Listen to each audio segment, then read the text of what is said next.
Greetings and thank you for tuning in to My Journey with Paula G. We'd like to thank our underwriters, my coffee shop at East Lake in Atlanta, Georgia, Pastor Time International Bible College with Dr. Paul and Marcia Kelly, Dubsy African Clothing, 2289 South Cobb Drive in Smyrna, Georgia, Survival Radio and Clicks Photography with Clark Garrison, and Lusu Apparel with Brandon Sampson, and Positive Power XXI Christian Media with Jerry Was Live Worldwide Ministries.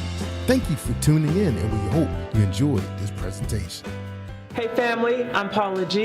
This is My Journey, and you are watching Music Vision Television.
Hello, my name is Edward Blankenship from Blytheville, Arkansas, and you're watching My Journey with Paula G.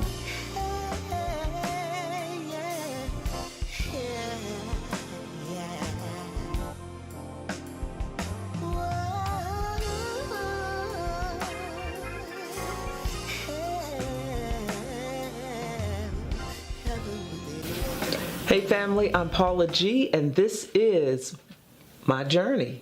And we are here today for part one of a conversation with Mr. Brandon Royce, who's back with us, and we're so pleased to have him back again for another episode. Thank you so much. It's been a little while since our last conversation. It has. But yes, a lot of great things have been going on.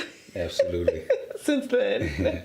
Yes, ma'am. So we're going to jump right into it. You know, the last time we talked, there were some things that you were sharing in regard to your experiences as a young black man. Yes, ma'am. And some things that you were sharing as far as your journey and the pursuit of the things that you know that God has called you to do. Yes, ma'am. So my question to you today is, as you travel this road of pursuing the things that God has called you to do. How do you navigate that with being a young black man in America, navigating all of the challenges, shall we say, that comes along with that and staying focused? Yes. For example, you're on the way to pursuing your destiny, and there's an incident where the police stops you for no apparent reason, and you get thrown up against the car. That has to do something. I think the last time you were here, you mentioned that has to do something to you. Yes. And how do you stay focused on what you need to do and not be so preoccupied by what occurred that it throws you off track? Yes. Make Okay. sense? It does. It does. I'll say this: the words that came to mind when you were asking that question, framing it so beautifully: perspective, identity, and purpose. So you actually touched on purpose because you were framing when you have a purpose and being derailed. So you address purpose, but those three words help me to keep everything in their context.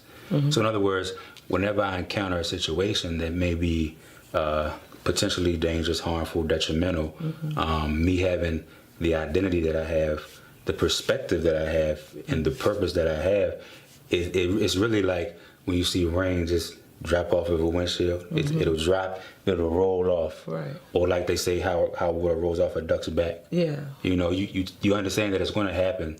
So there's an expectation of it. Not saying you're looking for it, but if it happens, this is the world we live in. That's a good point. I have a decision to make. Yeah. I like to say, when I was a youth pastor for my old church, I would always say, life is a bunch of fork in the road moments, meaning that you have to make decisions.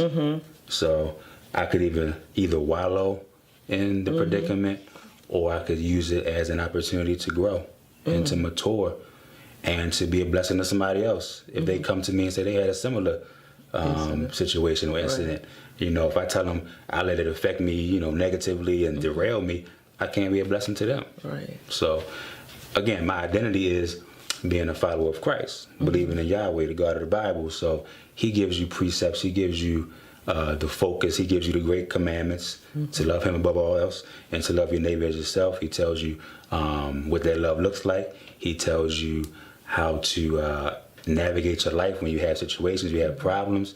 He tells you how to avoid temptation. Everything that I need to know is in that Bible. And so I'm not derailed because I have a strong foundation. Right. And I think that's important, having for the audience to hear and understand, having that foundation. Yes, ma'am. Which means spending time with God, Absolutely. spending time in the Word, Absolutely. having a relationship with That's Him. it. I always say it's not about the religion, it's about That's the it. relationship. That's all it's about. It's having that relationship. And I like what you said earlier, too, about not looking forward, but having the expectation that there may be incidents, there may be things that occur. Absolutely. Being a young black man in America, Yes. there may be things that may occur that may try to derail you, but you cannot allow that to derail you, and you have to continue to move forward. Yes. In that. And what's also important, and especially in the world we live in today, how emotionally charged it is, how sensational the news is, and the coverage of the news and the narrative.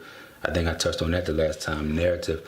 We like to tell narratives. Yes. It's how we got our history. That's how we got what they call history. That's a different topic. I won't go there. But you're right. But they like to tell a story. That's all the news is at this point, storytelling. So I'm saying all that to say this. So when you see stories like what happened at the Starbucks with the two young so-called black men, or these instances of these young ladies who are being killed in Chicago, possible organ harvesting, all of these things can put a battery in one's back. And if you don't have the right foundation and perspective, they can cause you to be overly emotional to your detriment.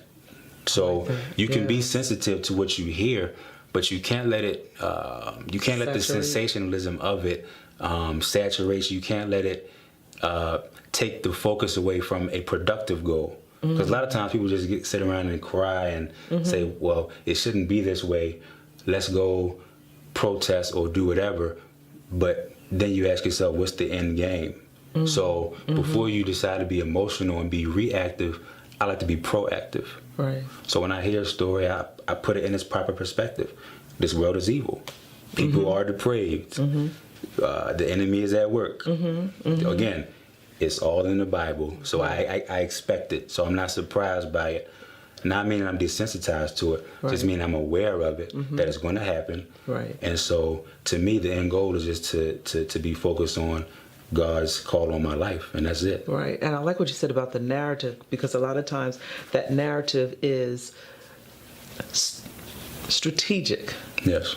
You know, Always, it's the narrative for a purpose to generate a certain emotion, Of course. of what you were speaking Yes. to, of getting people to maybe over-respond or overreact. Yes. And, you know, that it's so important. And I think what you're saying is so powerful, is the focus. Yes. Understanding what's in the Bible, knowing that these things are going to occur. Yes. And how you respond to them. And like you said, being proactive. And Yes. part of your being proactive is knowing the Word of God. Yes, ma'am. That's it. That's Knowing it. the Word of God. Again, proactive versus reactive. Reactive often mostly means that you act in the moment based on your emotions. Now, emotions are a great thing. We ought to have passion about Right. what we're doing, but has to be productively channeled. Yeah. Productively focused, because otherwise it just becomes a bunch of people debating or talking about or yelling. And by no means am I belittling or demeaning protesters. They have a righteous cause to them. But all I'm saying is, at the end of the day, what's the end game? Right. You know, Right. is it just a momentary thing where you just caught up in the moment, or do you really want change? And if you do, how do you affect the change? You know, it's very simple in theory when you think about it, because nothing happens just by bringing it up or shining a light on it. That's a good highlight of it, but then nothing's you need action. Yeah. So you can't have action in your emotions. You have to have clear thought. And so that's why I'm singularly focused. How do you get so wise at such a young age? Grace of God. Grace of God, man. Grace of God. Yes. And that grace will continue to carry you through your journey. The grace of God will continue to carry you through your journey. The grace of God will continue to carry me through my journey. Amen. This is Paula G, and this is My Journey. Yes.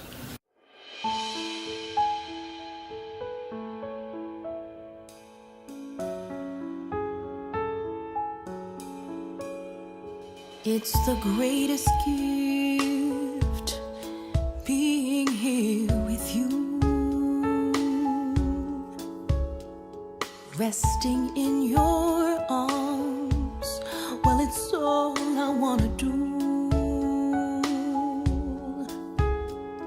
I thought that I could find in people what only you can give. Peace and contentment, a reason to live.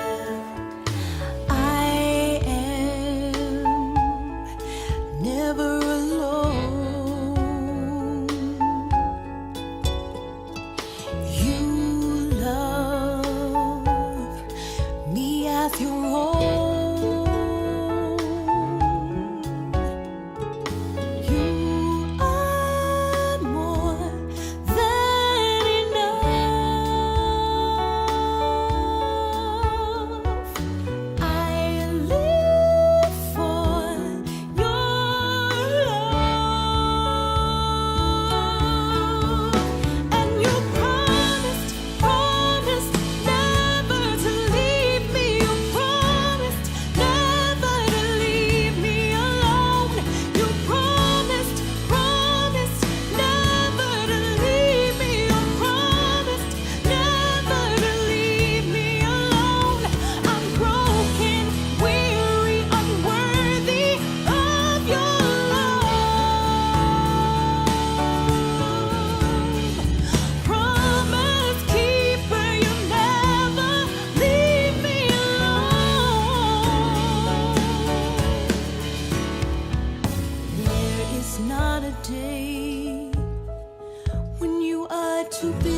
for me.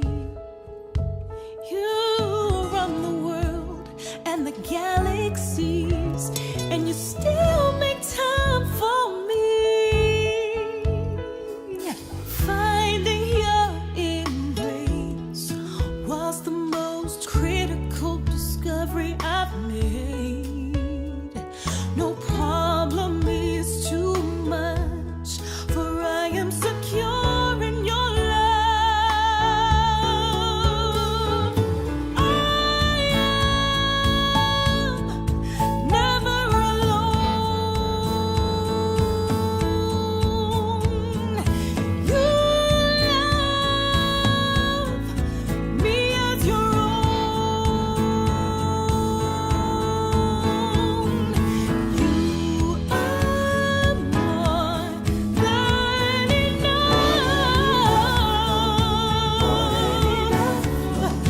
I live for your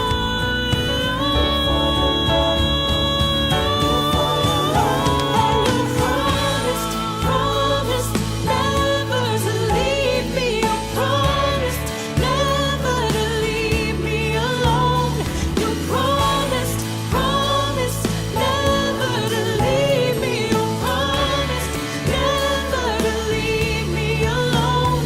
I'm broken, weary, unworthy of your love. Promise keeper, you never leave me alone.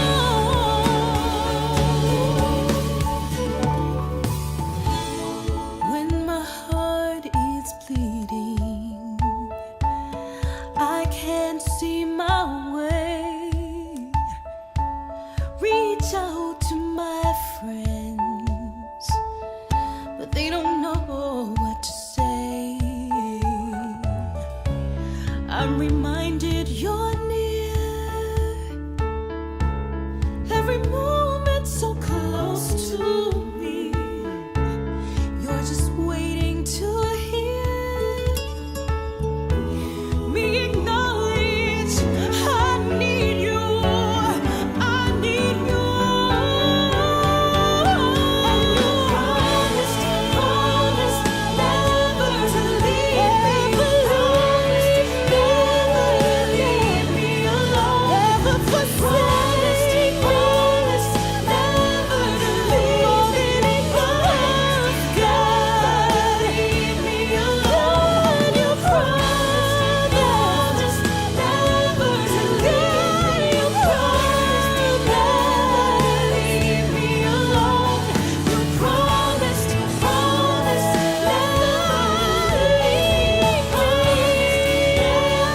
leave me alone. I'm broken, know that I'm worthy of your love. Promise keeper, you never leave me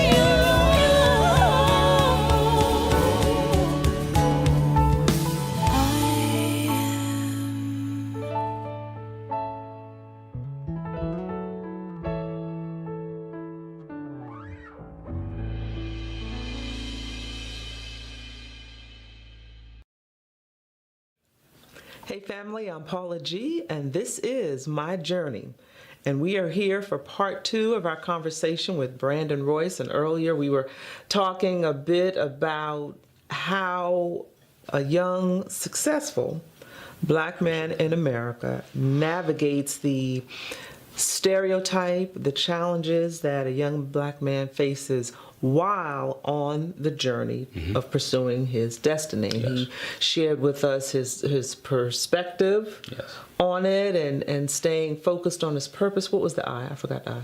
Oh, my identity. Identity. Yes, ma'am. Knowing your identity, Yes. Purpose, having the proper perspective, Yes, ma'am. and how delving into understanding, reading, and just saturating himself with the Word of God helps him to react, respond, be proactive. Proactive, Be yes, proactive ma'am. Yes, ma'am. when it comes to these certain situations. Yes. And then you touched on something last time that I wanted to talk about a little bit about the narrative. Yes, ma'am. And changing the narrative that we hear all this about fake news, and there's some school systems that are trying to extract the whole history of slavery from the history books. So we'll have a generation of students that will argue you down Right. that there's no slavery because they didn't learn it in the history books. So what are your thoughts on narrative and changing the narrative? Well, I'll say this. Narrative, I don't think is necessarily going anywhere. And again, it comes from me having an understanding about, kingdoms and nations rise and fall. Yes. So right now we're in that kingdom, where the enemy has control of, media and messaging. And so he controls whatever his narrative is supposed to be. We can combat it in our own way, but I think overall, it's just that time in the world. Right. But I'll say this, it's important not to get caught up in the narrative and to be responsible. But first, before you become responsible, you have to be aware. So if you don't know it's narrative, then you take it as gospel. And I think that's what a lot of people have done. And, How do they identify it as being, because there's, as you're speaking, I'm thinking there's so much information. Absolutely. Just all different forms of information Absolutely. just clouding your head. overload sometimes. The good word. I like that. Yeah. Overload. So how do you filter it? Parse out what's Yeah. it takes due diligence. I think the easiest thing is just to not take what you hear at face value. Now, by no means do I profess to know everything about everything, but what I do know is that I believe, what is it, half of what I see, none of what I hear.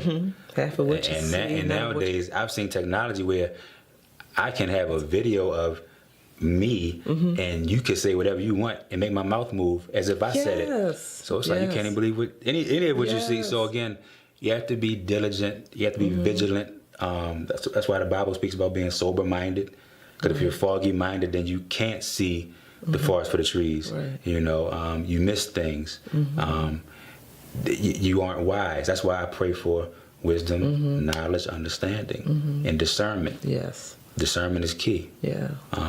Before I look at anything or read anything, I pray about it. Let me discern what is true. Let me extract the truth, because I can learn from anything. Right. I can learn from anything. So let me extract the truth, use it appropriately, which is wisdom, and then move up my business. Right. So I think if we all did that, then the world would be a lot less emotional I like and that. a lot more focused and logical and structured and orderly. But again, that's not the kingdom that we're in right now. Chaos and disorder Yes. is what we're living under. So, Because a lot of what we respond to is pure emotion. Yes, ma'am. A lot of times it's pure emotion. And you were speaking earlier, like it could be an image of you. We're having a conversation, your mouth is moving, but it's the words that are coming out are not the truth of what you Right. spoke. And I want to say I heard a news story where that occurred. It was one of the other countries. Okay. President Obama's presenting a speech. Yes, ma'am. But because of that technology, Yes. somehow his facial expressions were changed, Yes. or his words were changed Yeah. to present a different narrative yes. that's probably far from the truth, Yes. thus giving a whole population of people a false perspective. Absolutely. I mean, awareness is key. You have to be aware. Some things will slip past you. We're all human. Right. But again, foundation is the key. What's your foundation? What do you build your house on? Right. In the Bible, right? I like that. What you built your house on. Sand or rock. Is it flimsy Right. or is it substantive? Right. And I try to always be substantive. 9 out of 10, that works in my favor. Yes. It benefits me. Yes. So that'd be my advice to anybody. Just be sober-minded, be vigilant, be aware, but most importantly, have a spiritual identity. We get caught up in being so-called black or so-called white, and I use so-called because I have some issues with that. I won't touch on them. But what's helped me, and again, I'm not trying to demean or belittle people, because people have a great sense of pride in being called black and, black nationalism, Pan-Africanism, I get it. But I much rather have all my passion and pride in my spiritual identity, because though that identity as, you know, a Pan-Africanist or a black nationalist or just a proud African-American, whatever you want to call it, that's important in the flesh. My spiritual identity satisfies me in the flesh, but much more importantly, once I leave these robes called flesh and move on to the spirit life, I'll be satisfied there too. And you know, I think that is so important that you said that, because we almost, when we come out of the womb, we are inundated with these narratives of who we're supposed to be, Right. how we're supposed to behave, Yes, ma'am. based on wherever we are in the world. And when I say in the world, you know, it's culture based, gender based, all those sorts of things. Yes. And do we ever really know the true identity of who Christ created us to be? I know we're getting deep, but Yes, who ma'am. Christ created us to be? That's the Because we question. come out, and by the time we get to the point where we're 4 or 5, we have that kind of cognitive understanding. Yes. We've already got all these labels on Yes, ma'am. us. Absolutely. I couldn't agree So more. who are we? I couldn't agree more. You know what? I use, was it 4 questions? Let me see. So how did everything get here? So I've settled that with God, Yahweh in the Bible, of the Bible. Then the next question is, why am I here? Yes. So that speaks to my purpose. How did I get here? Okay, Why so am I I've settled that to be revealed to me in the Word. You know, I have special gifting, but we all have the same 2 missions in life as Christians. Again, to love God above all else with everything, to love our neighbor as ourselves. Yes. Now, again, we have special gifting in which we are to pray diligently to have God revealed to us. Yes. Okay, that's number 2. Number 3, I believe, is what is our relation to our brethren? Now, I know we have a responsibility to love them, but how do we coexist with them? Right. Okay, and so I've settled that with the Bible and teaching us how to just act as not necessarily one, because not everybody's a believer, Right. but just how to show grace and mercy to people, how to deal with temptors and you know, all that kind of stuff. Right. So that's the 3rd question. 4th question: what happens when we die? Ooh. And so I've settled that in the Bible. Right. You know, I know that we were born into sin. We'll die into sin unless we give our life to Christ, repent, take His salvation upon us, Right. and live our lives in service to Him. So if I do that, I know that I can settle that last question, that I'm going to heaven and I'm Right. going to spend eternity with Him. So again, that's my identity. That's how I settle those 4 questions. And the journey continues. Yes, ma'am. The journey continues. Yes, ma'am. Ladies and gentlemen, we've had a powerful conversation. I know you've gotten something from this episode of My Journey with Paula G. Good. Greetings and thank you for tuning in to My Journey with Paula G. We'd like to thank our underwriters, my coffee shop at East Lake in Atlanta, Georgia, Pastor Time International Bible College with Dr. Paul and Marcia Kelly, Dupsy African Clothing, 2289 South Cobb Drive in Smyrna, Georgia, Survival Radio and Clicks Photography with Clark Garrison, and Lusu Apparel with Brandon Sampson, and Positive Power XXI Christian Media with Jerry Was Live Worldwide Ministries. Thank you for tuning in, and we hope you enjoyed this presentation.